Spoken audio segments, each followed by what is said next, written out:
नमस्कार प्यारे बच्चों, आज हम प्रश्नावली 2 बहुपद के बारे में अध्ययन करेंगे और इससे समझेंगे कि बहुपद होता क्या है। तो बहुपद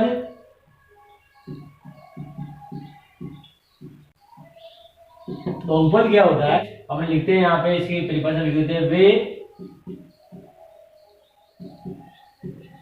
बीजीय व्यंजक जिनकी घात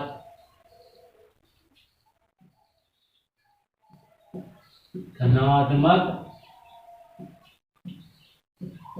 पूर्णांक या 0 होती है,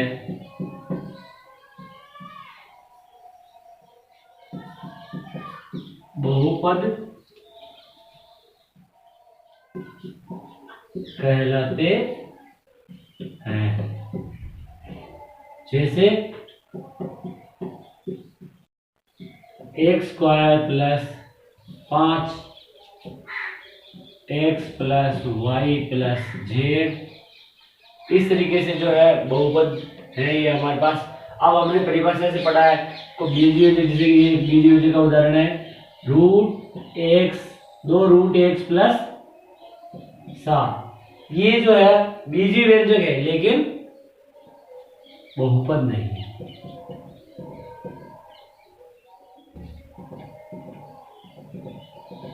बहुपद क्यों नहीं है? क्योंकि इसकी जो x की घात, जो चर है हमारा, उसकी घात कितनी है? 1/2।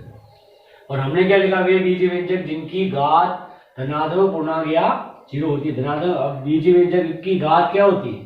जो चर की सबसे बड़ी घात होती है। चर इसमें क्या है? x है, और x की घात कितनी है यहाँ पे? 1/2, जो कि पूर्णांक नहीं है, और पूर्णांक नहीं है तो ये बहुपद नहीं है। इसी प्रकार से क्या लिखा हुआ है कि जो घात कैसी होनी चाहिए? धनात्मक पूर्णांक होना चाहिए। मान लीजिए ऐसा आता है x की घात -2 या माइनस की कोई भी संख्या आती है, और प्लस में कोई भी, जैसे 6 है, कुछ भी है, तो इसका मतलब क्या है कि ये भी जो है ऋणात्मक पूर्णांक है, तो ये भी बहुपद नहीं होगा। अब जो है आगे हम जैसे इसमें देखते हैं कि जो चर क्या चीज है, तो चर के बारे में थोड़ा सा लिख लो यहाँ पे। चर वह राशि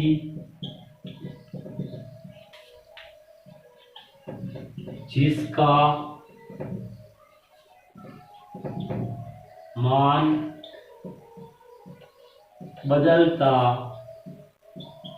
रहता है, चर कहलाती है। अब जैसे अभी चर हमने क्या पढ़ा, जैसे मैंने बताया था कि x जो है चर है और उसकी घात कितनी है? -2। तो चर क्या? और जैसे x, y, z आदि, ये सारे जो है चर है। चर क्यों बोला इनको? क्योंकि इनका जो है मान बदलता रहता है। जैसे हमने कोई भी इनका मान रख सकते हैं, आप यहाँ 1 रखा या 2 रखा या 3 रखा, कुछ भी मान इनको जो है अपन दे सकते हैं। तो जो मान दे सकते हैं, वो जो मान ग्रहण कर सकता है, वह क्या होता है? चर होता है। जैसे हमारा समय बदलता रहता है। अभी क्या टाइम हो रहा है? जैसे 11:25 हो रहे, तो थोड़ी देर में 11:30 हो जाएंगे। इस प्रकार से जो है वह राशि जिसका मान बदल रहता है, वो क्या कहलाती है? चर कहलाती है। एक चर वाले बहुपद जो है अभी हमारे कोर्स में है, अभी जो हम पढ़ेंगे एक चर के बारे में। तो एक चर वाले बहुपद कौन से बहुपद होते हैं? जिनमें जो है एक चर होता है। जैसे x + 2, अभी इसमें क्या है? एक ही चर है। अभी ये जैसे इसकी बात करते हैं तो x + y + z, तो इसमें कितने चर हैं? 3 चर है। इसमें कितने चर हैं? 3 चर। कौन कौन से? x, y, z। तो एक चर वाले बहुपद मतलब जिसमें एक ही चर होता है, वो एक चर वाले बहुपद होते हैं। अब जैसे बहुपद की घात, अगली बात आती है बहुपद की घात। अब बहुपद की घात क्या होती है? किसी बहुपद में चर की अधिकतम घात जो होती है वो बहुपद की घात होती है। जैसे हमारे यहाँ पे एक लेते हैं उदाहरण बहुपद का, x square plus 2x plus 5। तो इसमें बहुपद की घात क्या होगी?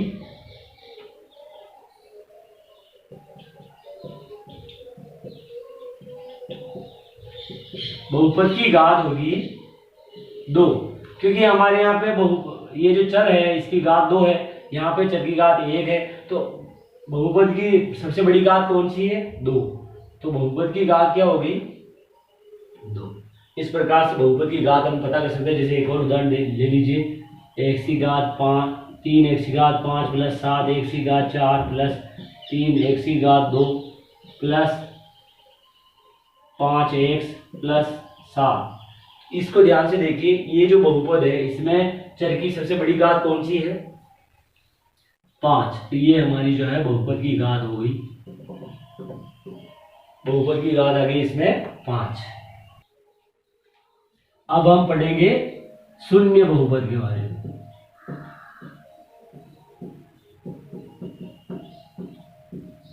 शून्य बहुपद क्या होता है?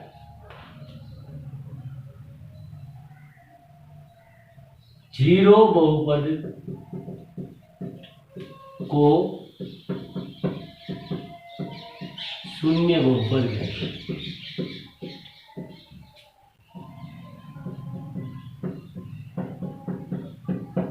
जीरो को जो है शून्य बहुपद कहते हैं और इसकी घात क्या होती है? शून्य बहुपद की घात। अब शून्य बहुपद की घात होती है अपरिभाषित।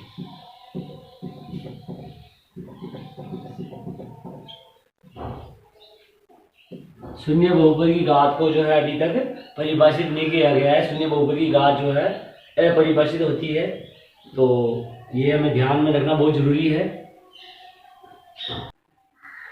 अब हम अगली चीज पढ़ेंगे, एक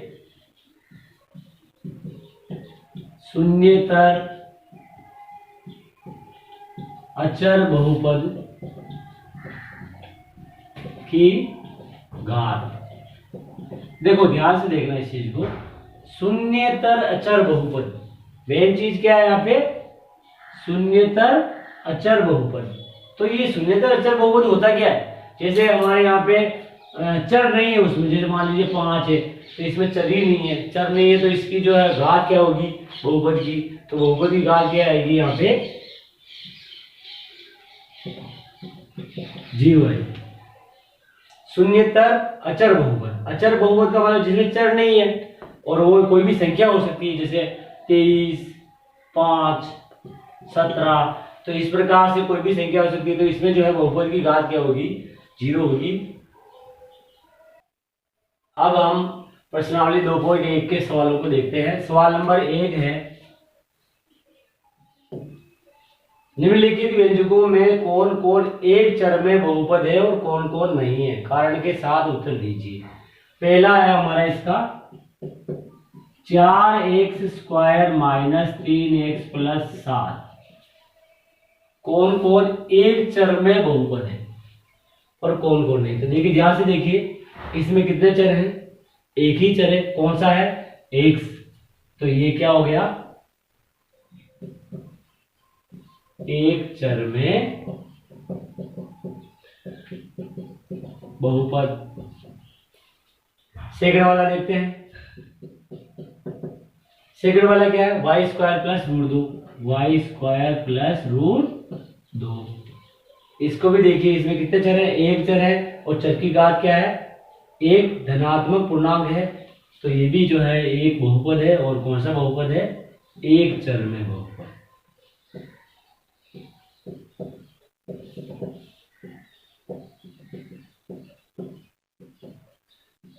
कारण पता लग ही रहा है, इसका एक चर है और इसकी घात कितनी है? धनात्मक पूर्णांक है। अगला वाला को देखते हैं हम, तीसरे को। तीसरा है इसका 3 root t plus t root 2। इसको देखिए, इसकी जो है घात क्या है, देखो ध्यान से, टी की घात कितनी है 1/2, जो कि पूर्णांक नहीं है, तो अपने यहां लिखेंगे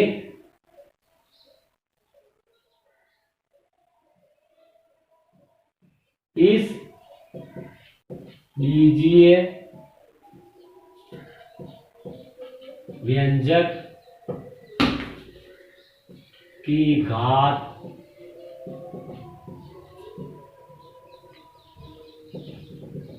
पूर्णांक नहीं है,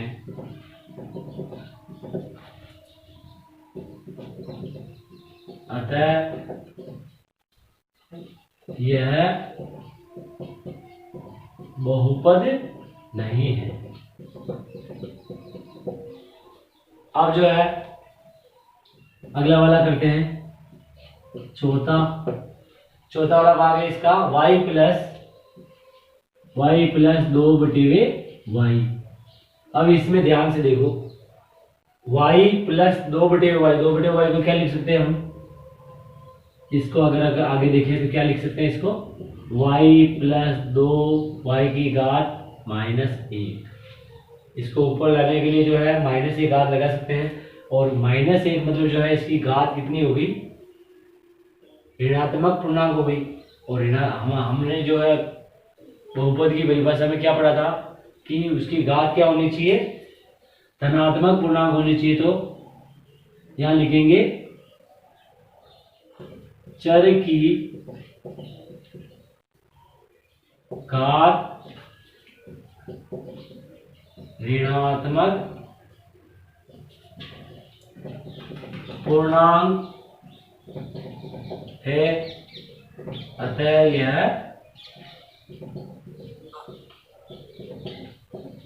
बहुपद नहीं है।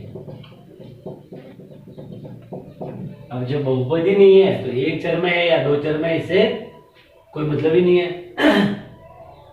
अगला वाला है पांचवा क्या है, x की घात 10 प्लस y की घात 3 प्लस t की घात 50। इसको ध्यान से देखो, इसमें कितने चर है, 3 चर है। इसमें 3 चर x y t है, अतः यह एक चर में बहुपद नहीं है। अब हम सवाल नंबर 2 को हल करेंगे। निम्नलिखित में से प्रत्येक में x स्क्वायर का गुणांक लिखिए। तो पहला है इसका 2 plus x square plus x। ध्यान से देखिए, इसमें x स्क्वायर का गुणांक लिखना है। किसका लिखना है, x स्क्वायर का। अब इसमें x स्क्वायर कहाँ है, ये रहा। इसके गुणा में क्या है, गुणा में कुछ भी नहीं है। कुछ भी नहीं है तो मतलब 1 है। जब भी एक गुणा में होता है, मतलब कोई भी x स्क्वायर का पद विद्यमान है, हम किसी भी संख्या को जब एक से गुणा करें तो वही संख्या मिलती है हमें। इसका मतलब x स्क्वायर को अगर अपन 1 से गुणा करें तो x स्क्वायर मिलेगा। तो इसके x स्क्वायर के गुणा में क्या आ जाएगा, 1। तो इसका जो आप लिखेंगे यहाँ पे x स्क्वायर का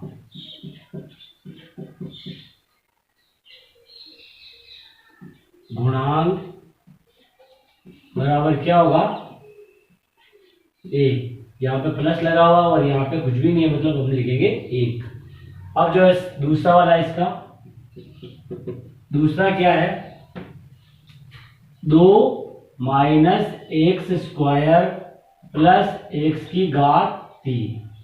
इसमें एक्स स्क्वायर का गुणांक क्या होगा, एक्स स्क्वायर यहां पे लिखेंगे हम, एक्स स्क्वायर का गुणांक बराबर, यहाँ एक्स के गुणांक कुछ भी नहीं, जैसे इसमें नहीं था, लेकिन यहाँ पर माइनस है तो क्या लिखेंगे, -1। तीसरा वाला तीसरा है इसमें पाई बटे में 2 एक्स स्क्वायर प्लस एक्स। ध्यान से देखिए, इसमें एक्स स्क्वायर का गुणांक क्या है, लिखेंगे यहाँ पे एक्स स्क्वायर का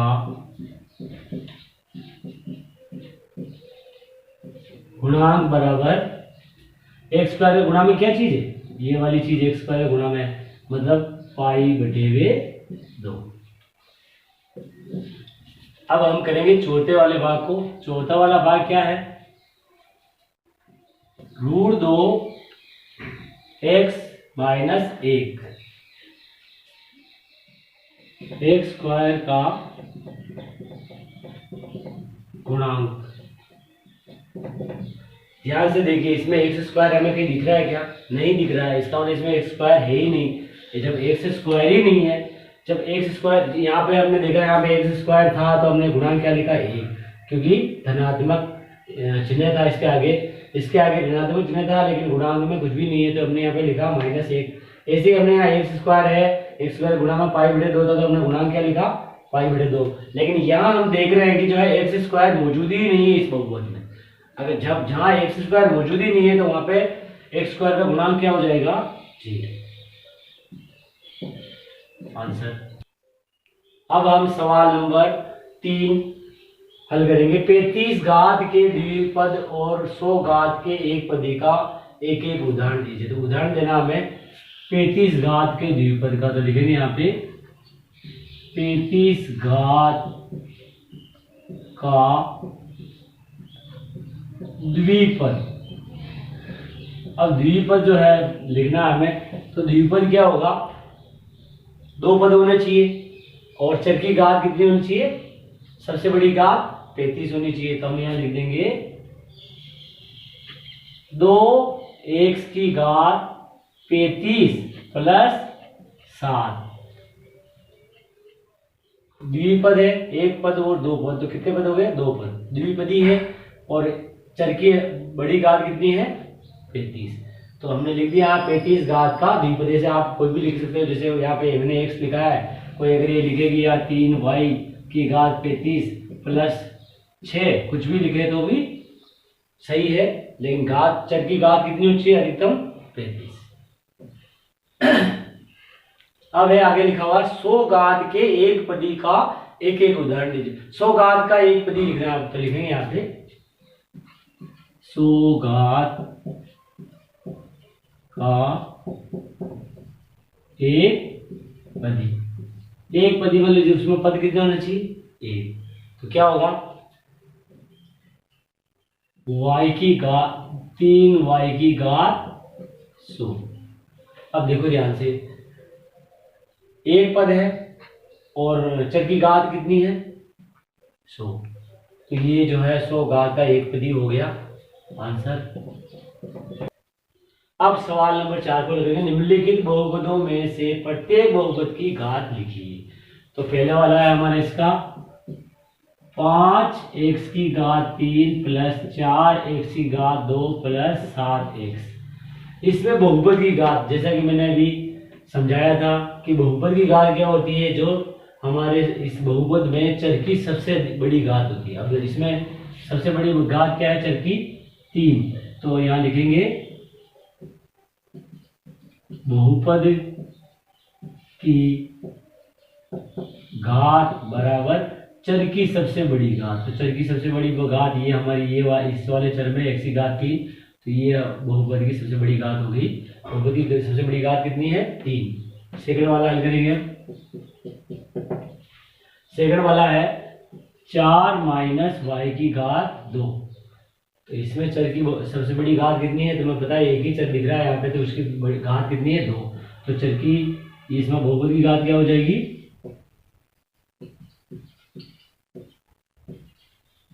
की घात, बहुपद की घात हो जाएगी 2, क्योंकि एक ही चर है और उसकी घात कितनी है, 2, तो बहुपद की घात 2 हो गई। अब अगला तीसरा है इसका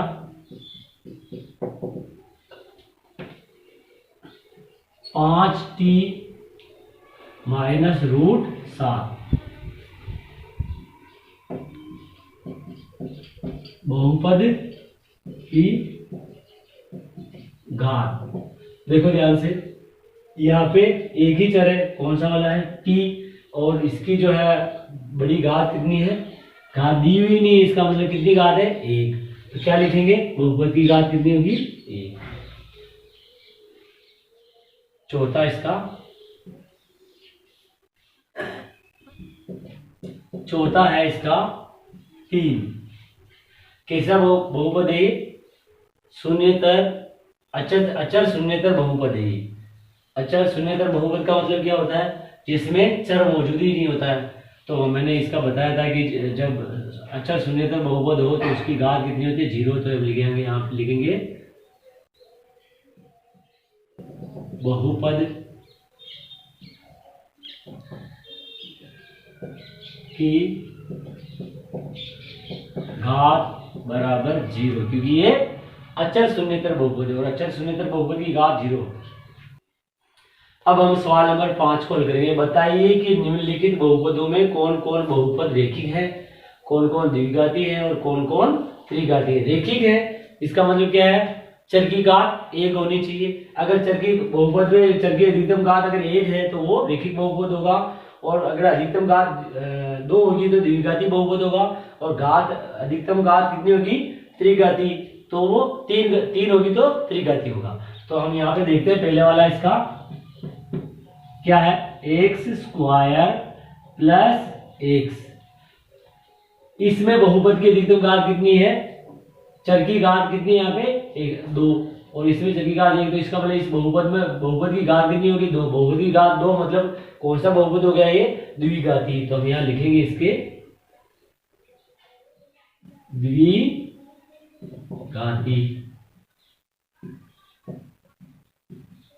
बहुपद। सेकंड वाला है इसका x माइनस x की घात 3। इसको ध्यान से देखो, इसमें चर की घात 1 है और यहाँ चर की घात कितनी है, 3। तो चर की अधिकतम घात कितनी है, 3। अधिकतम घात 3 है, मतलब कौन सा होगा ये, त्रिघाती। तो हम यहाँ लिखेंगे त्रिघाती बहुपद। इसका अगला है तीसरा वाला। तीसरा वाला क्या है, y प्लस वाई की घात 2, y प्लस वाई की घात 2 प्लस 4। ध्यान से देखो इसको, इसमें चर एक, इसमें y है चर, तो चर की घात कितनी यहाँ पे 1। दूसरा चर y है जिसमें घात कितनी देर की 2, तो अधिकतम घात कितनी होगी, 2। तो ये कौन सा बहुपद हो गया, द्विघाती।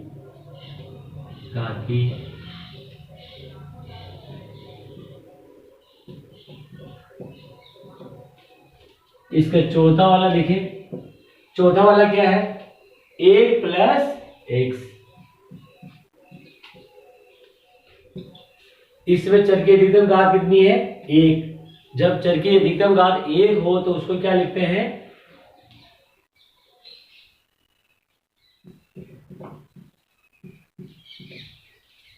रेखिक बहुपद। पांचवा है इसका, पांचवा 3t। ध्यान से देखो, चर हमारा क्या है, t की अधिकतम घात कितनी है, घात दे नहीं रही, इसका मतलब घात कितनी है, 1, और घात 1 है, इसका मतलब ये कौन सा बहुपद हो गया, रेखिक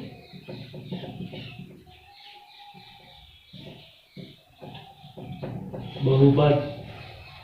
अगला वाला है इसका छठा, और छठा है r²। ध्यान से देखो, यहाँ पे हमारा चर क्या है, r, और r की घात कितनी है, 2। मतलब ये कैसा बहुपद हो गया, द्विघाती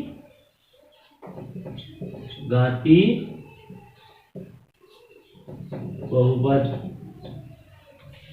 हमारा सातवां भाग है इसका 7x की घात 3। ध्यान से देखो, इसमें चर है x और x की घात कितनी है, 3। तो ये कैसा बहुपद हो गया, त्रिघाती बहुपद। आंसर।